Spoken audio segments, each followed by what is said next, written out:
नमस्कार, मैं रोहित झा। 2 साल पहले ये खबर आई कि जनसंख्या के मामले में भारत चीन को पीछे छोड़ चुका है और 2030 तक भारत दुनिया की तीसरी सबसे बड़ी अर्थव्यवस्था बनने को तैयार है। इस बात पर बहस की जा सकती है कि 2030 तक तीसरी सबसे बड़ी अर्थव्यवस्था बनने के बाद भारत की तस्वीर और रूपरेखा क्या होगी। हम इस बात पर बहस कर सकते हैं कि 2030 तक आर्टिफिशियल इंटेलिजेंस में भारत के कितने यूज़र होंगे और तब तक भारत कौन से विश्व शक्ति से अपना मुकाबला कर रहा होगा। हम ये भी बहस कर सकते हैं कि क्या तब तक एक विदेशी मूल के खिलाड़ी पर सैकड़ों रुपए खर्च ना करके क्या हम अपने ही खिलाड़ियों के लिए मूलभूत सुविधाएं मुहैया करा सकते हैं। हम इन तमाम चीज़ों पर बहस कर सकते हैं, मगर 2 चीज़ें अभी से स्पष्ट है जो 2030 तक देश में मौजूद रहेगी। पहली है जाति और दूसरी है इस देश की पितृसत्ता समाज। सरकारें आएंगी जाएंगी, साल बदलेंगे, दशक बदलेंगे, मगर ये दोनों चीज़ें भारत की अंतरात्मा के साथ अनंत काल तक चस्पा रहेंगी। साल खत्म होने वाला है। इससे पहले कि आप जश्न में सराबोर होकर आतिशबाजी और रोशनियों में नहा ले, मैं आपको देश की एक चमचमाती हुई तस्वीर पेश करना चाहता हूँ। पहली खबर है कर्नाटक के हुबली से, जिसमें 19 साल की मान्या पाटिल ने 7 महीने पहले अपने परिवार वालों की मर्जी के खिलाफ जाकर एक दलित लड़के से शादी की थी।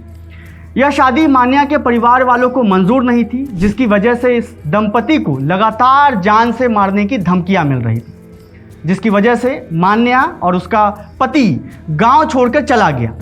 शादी के 7 महीने बाद जब 8 दिसंबर को मान्या अपने पति के साथ ससुराल लौटती है, तब मान्या के पिता लोहे की पाइप से मान्या पर हमला कर देते हैं, जिससे मान्या की जान चली जाती है।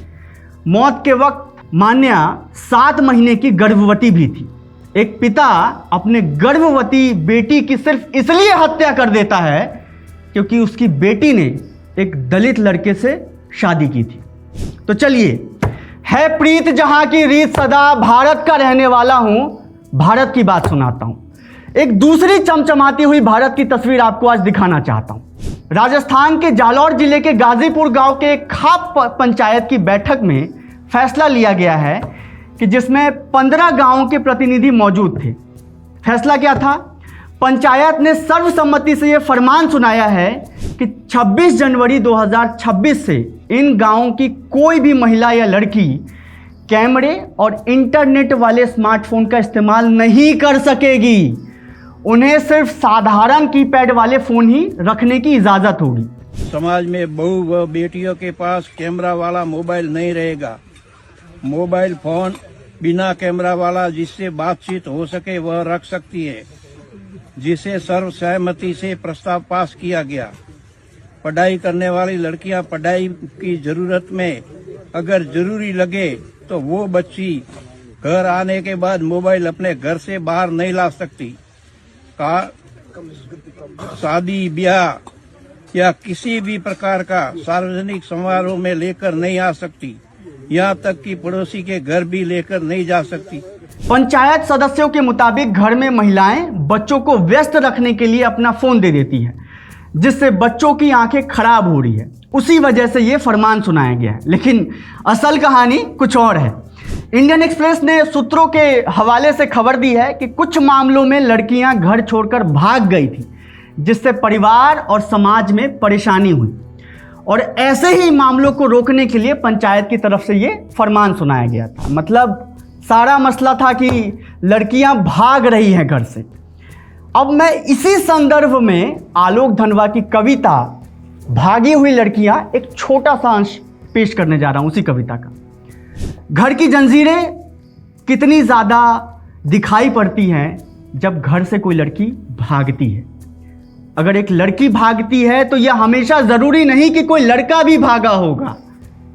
कई दूसरे जीवन प्रसंग है जिनके साथ वह जा सकती है, कुछ भी कर सकती है। सिर्फ जन्म देना ही स्त्री होना नहीं होता। तुम्हारे टैंक जैसे बंद और मजबूत घर से बाहर लड़कियां काफ़ी बदल चुकी है। मैं तुम्हें यह इजाज़त नहीं दूंगा कि तुम अब उनकी संभावना की भी तस्करी करो। दलित लड़के से शादी की वजह से अपनी गर्भवती बेटी की हत्या करना हो या फिर लड़कियों के स्मार्टफोन इस्तेमाल पर प्रतिबंध लगाना हो। ये दोनों ही घटनाएं आज के मौजूदा वक्त की भारत की तस्वीर है।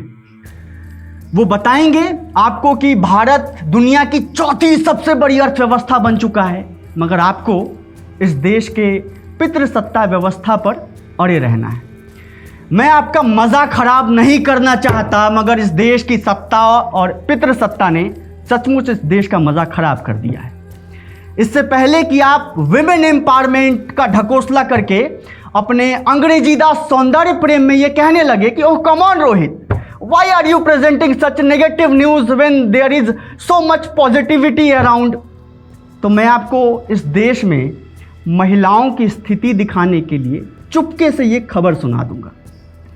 उन्नाव बलात्कार मामले में ट्रायल कोर्ट से पूर्व बीजेपी विधायक कुलदीप सिंह सेंगर को 2019 में उम्र कैद की सजा सुनाई गई थी। उम्र कैद की सजा मिलने के 6 साल बाद दिल्ली हाई कोर्ट की एक बेंच ने मंगलवार को उनकी सजा निलंबित कर दी है। अदालत ने भले ही बलात्कार मामले में सजा निलंबित कर उन्हें जमानत दे दी है, लेकिन सेंगर की तत्काल रिहाई नहीं होगी। पीड़िता के पिता की हिरासत में मौत मामले में उसे अलग से 10 साल की सजा सुनाई गई है, जिसके कारण वो अभी भी जेल में ही रहेगा। लेकिन बलात्कार मामले में सजा निलंबित किए जाने को लेकर रेप सर्वाइवर और उनकी मां ने महिला अधिकार एक्टिविस्ट योगिता भयाना के साथ मिलकर इंडिया गेट पर विरोध प्रदर्शन किया, जिसके बाद पुलिस उन्हें घसीटते हुए गिरफ्तार कर लेती है। रेप सर्वाइवर का कहना था कि 2027 के यूपी विधानसभा चुनाव को देखते हुए कुलदीप सिंह सेंगर को जमानत दी गई है। Be positive and keep watching विट्टी चोखा। शुक्रिया।